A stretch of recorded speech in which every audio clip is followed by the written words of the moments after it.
So for my learning strategy, I had manipulatives. So for manipulatives, I would use them for my lesson plan. I use it in math, but you can use them in multiple different subjects depending on what you wanted to use it for. This is just like a tool for learning to help students see things physically and whenever they're learning. So for my lesson plan, I had a first grade classroom, and this would typically be for like a 60-minute class. The content that would be taught would be math, and this would be just an introductory level to measurement. So my students, I would have them starting to use manipulatives to understand measurement. And since they don't know measurement yet, this is just like an introductory, they would be using the units of like pencils, paper clips, toothpicks, blocks even, or cubes, depending on what you have in the classroom. And they would be using those items to measure like a desk or a book or even like a pencil, or like, everybody look at Miss White's computer, you can measure this. And that's what the students would be using their manipulatives to do, and that's what they would be. So for my lesson plan, I would start with them using these manipulatives by just pulling them out, simply just saying like, hey, how many pencils do you think is this book long? How many blocks do you think is this pencil? And you could just work your way around it and just like kind of like asking questions like that, like seeing if they can guess. And then during the lesson, I would have up a PowerPoint that would allow the students to see this. I would ask them, pull out this manipulative. So I would have them pull out a pencil or pull out paper clips or anything like that. And for my ELL student, I would have the picture of the manipulative on the board and then the Spanish word for it, which in first grade, they don't really read much in general.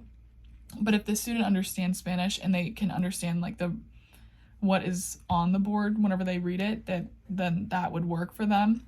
But also as the teacher, I think I would say like, everybody pull out a pencil, and then you can see the pencil on the board, and then I would also say the Spanish word for pencil. And that should help the ELL learner. And then also it would help all of the first graders in general, just so they know I need to pull out a pencil. Whenever I would be teaching this, I would also have like then the picture of what I'm measuring. So I would have the manipulative, which would have been like the pencil in this situation, and then they're measuring a desk. So then I would have a picture of a desk, and I would also put the Spanish word for desk below it. Whenever these students are using these manipulatives, it's a good tool for them to physically see what is being taught. And then this is also for them this will allow them the conceptual understanding, which is best whenever you're introducing a new topic, because then they can put their eyes to what is being done in front of them, which a lot of times is the easiest way to learn whenever you do it yourself. So I see, I remember, I do, I understand.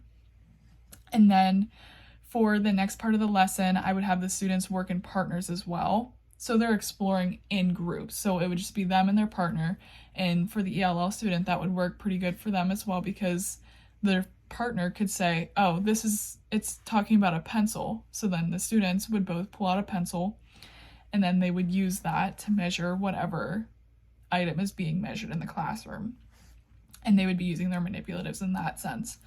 And then for another part of my lesson, I would also be having these students end up with the closure as them measuring from here to here on their elbow.